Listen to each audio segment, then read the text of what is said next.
रश्मि की उम्र यही कोई 20-22 साल की होगी। 2 साल पहले बस दुर्घटना में उसके माता पिता का देहांत हो चुका था। उसका इस दुनिया में अपना कहने वाला कोई भी नहीं था। रश्मि को पढ़ने का बहुत शौक था। उसके पिता उसे कलेक्टर बनाना चाहते थे। उन्होंने रश्मि की पढ़ाई में कोई कसर नहीं छोड़ी। मगर उनकी अचानक हुई मौत से जैसे रश्मि के सारे सपने बिखरने लगे। घर में जो कुछ भी जमा पूंजी बची थी, उससे रश्मि ने किसी तरह अपने कॉलेज की पढ़ाई पूरी की। उसके मन में अभी भी कलेक्टर बनने का सपना फल फूल रहा था। मगर पैसे की समस्या मुंह बाए खड़ी थी।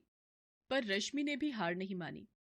अपनी कलेक्टर की पढ़ाई जारी रखने के लिए उसने एक घर में खाना बनाने और बर्तन मांजने की नौकरी कर ली।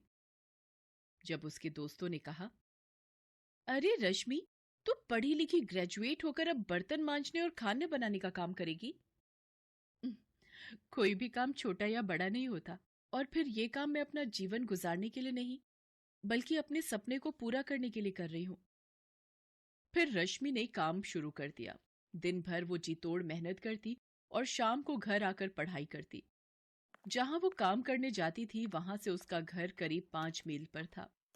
तेज चलने पर भी 9 बजे रात से पहले घर नहीं पहुंच पाती थी। रात को लालटेन के सामने थकी हारी पढ़ने बैठती और ना जाने कब सो जाती, उसे पता ही नहीं चलता। उस पर इतना जी तोड़ काम करने के बाद भी उसकी कमाई इतनी नहीं हो पाती थी कि वो तैयारी के लिए सारी किताबें खरीद पाती। कोचिंग करना तो दूर की बात थी। फिर भी रश्मि हिम्मत नहीं हार रही थी। जिस घर में रश्मि काम करती थी उस घर का बेटा अमित भी यूपीएससी की तैयारी करता था। एक दिन काम करते हुए रश्मि ने अपनी मालकिन से पूछा, माँ जी, क्या अमित भैया भी यूपीएससी की तैयारी कर रहे हैं?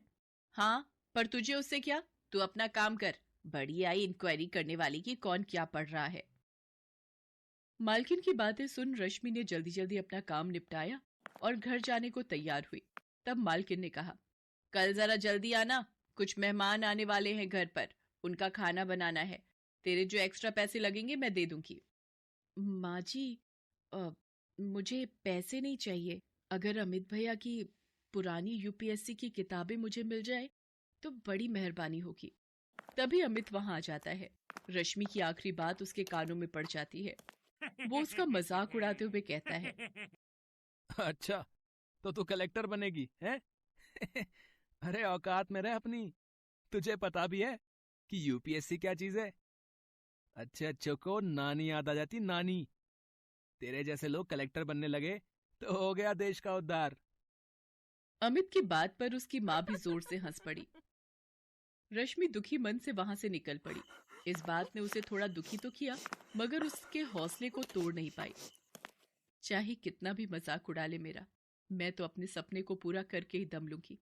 आज से मैं 10-10 घंटे पढ़ूंगी। अब चैन से उसी दिन सोऊंगी जब मेरा सपना पूरा हो जाए। और अगर मैं इस सपने को पूरा करने के लिए मर भी गई तो वही सही। रश्मि ने ठान तो लिया, मगर किताबों की समस्या अभी भी हल नहीं हुई थी। अगले दिन वो फिर काम पर गई। वहां उसने सारे मेहमानों का खाना बनाया और जब सब मेहमान खा पी कर चले गए तब वो मालकिन के पास गई और बोली, माँ जी, सारा काम हो गया। आपने कहा था कि आप कुछ एक्स्ट्रा पैसे देंगी। अगर कुछ पैसे मिल जाएं तो मैं उनसे किताब खरीद लूंगी। मालकिन का सारा काम तो हो गया था, इसलिए उसके मन में कुटिलता पनप गई। उसने कहा, अरे, तुझे किताबें ही चाहिए ना? तू अमित की किताबें लेती जा और उन्हें पढ़कर वापस कर देना। रश्मि को यही तो चाहिए था। उसने तुरंत हामी भर दी। फिर उसकी मालकिन ने अपने बेटे अमित को बुलाया और कहा, बेटे, इसे अपनी कुछ किताबें दे दे। ये 2-3 दिनों में उसे पढ़कर वापस कर देगी। मां के कहने पर अमित ने अपनी कुछ किताबें लाकर रश्मि को दे दी। इसके बाद तो जैसे ये सिलसिला ही चल पड़ा। मालकिन रश्मि से मनचाहे काम करवाती और बदले में उसे कुछ किताबें पढ़ने को मिल जाया करती थीं। मालकिन को इसमें अपना फायदा नजर आता था। उधर किताबें मिलने से रश्मि में एक नया जोश भर गया। अब वो दुगने उत्साह से अपनी तैयारी करने लगी। अमित की वो किताबें जो अलमारी में रखी धूल खा रही थीं, उनके भी भाग्य जाग गए। एक दिन मालकिन ने काम करती हुई रश्मि से पूछा, क्यों रश्मि, तेरी पढ़ाई कैसी चल रही है? अब तो तुझे किताबें भी मिल रही हैं। रश्मि कुछ बोलती इससे पहले ही वहां अमित आ गया और बोला, अरे इसकी पढ़ाई कैसी चल रही होगी? सारा दिन तो ये यहाँ रहती है, पढ़ाई क्या खाक करेगी। क्यों रश्मि, तुझे पता भी है कि इस परीक्षा में कितने पेपर होते हैं? हाँ भैया, मुझे पता है कि इसमें कितने पेपर होते हैं। मेरी तैयारी दोनों पेपरों के लिए पूरी है। अच्छा, तुम मेरे एक सवाल का जवाब दो कि खजुराहो के मंदिर का निर्माण किसके शासनकाल में हुआ था? अमित की हवा निकल गई। उसे इस सवाल का जवाब नहीं पता था। क्या हुआ भैया? ये तो बहुत मामूली सा सवाल है। आपको इसका जवाब नहीं पता क्या? अमित कुछ नहीं बोला और चुपचाप वहां से चला गया। आज रश्मि ने अपनी सारी बेइज्जतियों का जवाब एक झटके में दे दिया था। रश्मि पूरी लगन से अपनी तैयारी करती रही। उसने पूरी परीक्षा का सिलेबस परीक्षा से 2 महीने पहले ही खत्म कर दिया। निश्चित समय पर परीक्षाएं हुई और रश्मि ने आसानी से प्री एग्जाम निकाल लिया।